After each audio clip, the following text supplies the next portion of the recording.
Si Kiko po. Good evening po sa lahat. Maraming salamat po sa lahat ng nagmamahal sa mami namin. Masyado pong biglaan yung nangyari. And masakit po doon kasi ako yung pinakahuling nakapunta.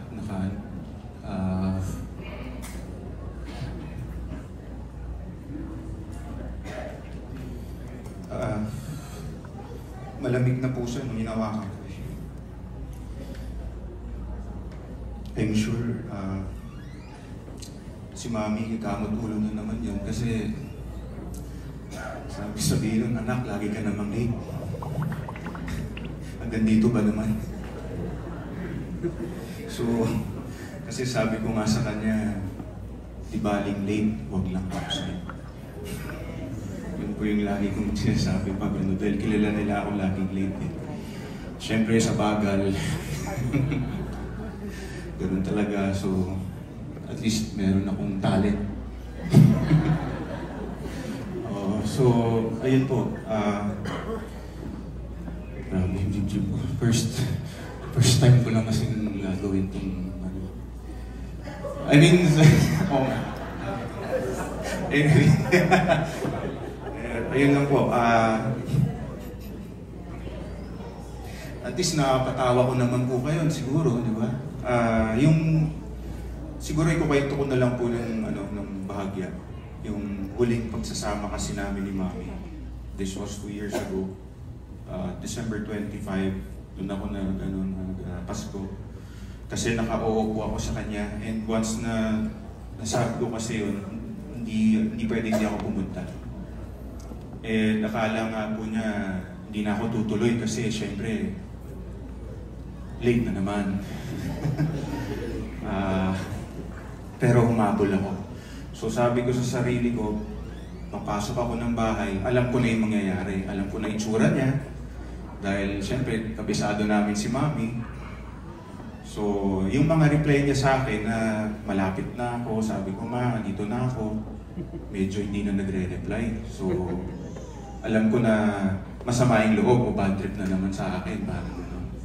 So, pagpasok ko, gulat po ako kasi hindi yun yung nakaharap ko na Mami. Kumbaga, sobrang gaan. Kasi nakapunta ako. Ibig sabihin, tinupad ko yung sinabi ko sa kanya na pupunta ako ba. And ang haba ng usap namin, ilang oras po kami nag-uusap dalawa. Ang dami namin pinag-usapan. Buhay-buhay, simula ng bata po kami. Kinakamusta na yung mga kapatid ko, sila ate, tetang, si kuya, and kung ano man yung mga nangyayari sa buhay namin, inaalam niya lahat. Kasi ang saya-saya nung ang ganda ng feeling na nakakabanding mo yung nanay mo ng ganun. Kasi syempre knowing Mami, bihira namin makita. And hindi rin naman kasi kami basta pupunta doon na hindi niya alam. Kasi iba ang mood swings ni Mami. Kailangan naming ipaalam sa kanya bago kami pumunta. Ayaw niya yung susurpresahin ko siya. May ganun siya. So, ayun, ang haba ng usapan namin. Kaya yun yung hindi ko malimutan kasi napakabihira pang mangyari yung ganun.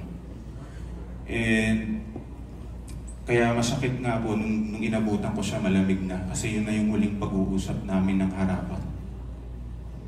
As ako pa yung huli. Dahil late na. So, yun po. Marami pang mga magagandang yung mga nangyari sa amin ni Mami na hindi ko malimutan, pero baka magtagal tayo dito ng hanggang alauna eh, kaya hindi ko na, paikliin ko na lang. Siguro yung hindi ko malilimutan sa kanya is yung nag-show kami sa States. Kami ng kuya ko, kaming dalawa, tapos siya. Ang sabi niya sa akin, ando kami sa backstage. Bago siya mag-perform, kasi 4 na kanta po siya bago kami. I-duet ko yung kapatid ko. Sabi niya, oh mga anak, shot muna tayo. Pampalakas loob. So nilapak niya yung XO, ONEC ba yun? Basta ganun. Sabi namin, ayos. O, di ba? Makakashot na tayo, bro. O sige, sa ako na anak ha, sasalpak na ako, kayo nang bahala dyan. Hanggang sa lumakas nga yung loob namin kasi naubos namin yung bote. So, ang ending, pagtapos ni Mami, nagulat siya, ba't ganun na yung mga itsura namin? Anak, okay lang ba kayo? Sabi namin, Ma, sorry po. O bakit? Kasi naubos namin yung bote mo.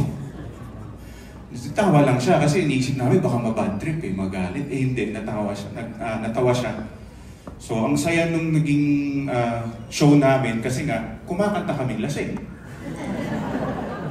At nagmali-mali na yung mga pinagkakanta namin, dalawa. Hanggang sa tumalon pa ng stage yung kuya ko dahil hinabo niya yung shakes niya dahil tumalsik. Akala ko matatalon sa mga tao eh. Diba? So, ang saya-saya ng mga experience na yung ganun ba na yung bonding namin with Mommy. And naalala ko pa nga nun, nung bata pa ako, minimake-upan siya sa parang sa kwarto niya, meron siyang parang dressing room. So doon lagi siyang minimake-upan. So dahil yung bahay niya is open sa lahat, syempre yung mga fans, yung mga kasamahan niya sa industriya, yung mga director, scriptwriter, nandun lahat. Syempre lagi mong naririnig, Ate Guy. So ako, pumasok ako sa kwarto niya, natawag ko din siyang Ate Guy. Kundi yung ngiti niya, kabaliktaran yung nangyari. So nagulat din ako kasi bakit yun yung lumabas sa bibig ko? Dinaser mo nang tuloy ako ng nanay ko, diba? So alam mo yun, yung ganung yung mga naaalala ko kay Mami. Saka yung papasama siya sa akin. So, Mami, huwag kang magagalit. So, andun kami sa Las Vegas. Anak, samahan mo ako, pipindot lang ako. Okay ma, sige, enjoy lang. Siyempre doon, may mga libreng drinks. O di doon lang ako kasi di naman ako nagsusugal eh. So hinayaan ko lang siya. So hanggang sa nanalo yung nanay ko. Siyempre, alam mo na, may ilagay. O, bigay.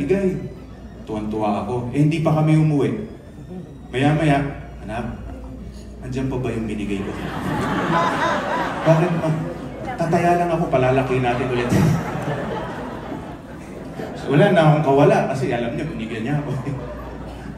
So, ayun lang po, yun yung konting ma-share ko sa inyo. And I'm sure sa mga malapit po sa Mami namin na nandito, marami pa po kayong mga experience sa mga ganda na kasama siya.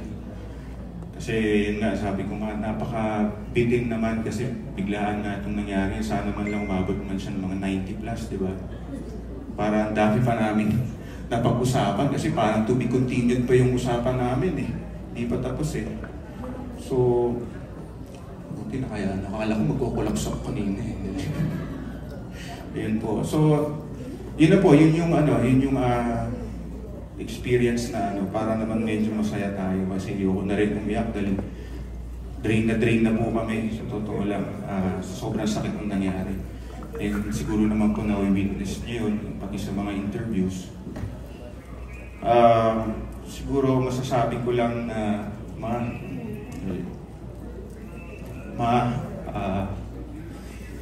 na mahal ka namin.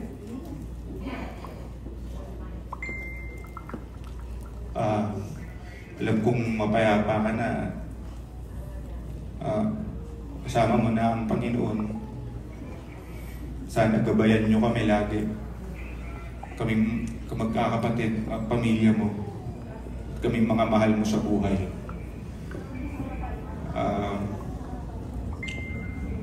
We love you so much.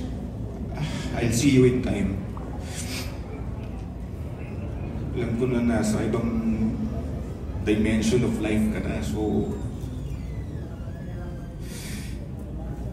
di ba?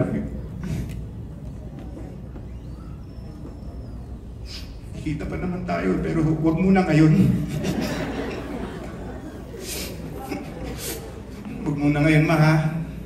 Sana huwag ka rin magpakita ng biglaan kasi ako hihimatahin eh. Basta mahal na mahal ka namin. Thank you sa lahat. Lahat kami na nandito. We love you so much. Thank you.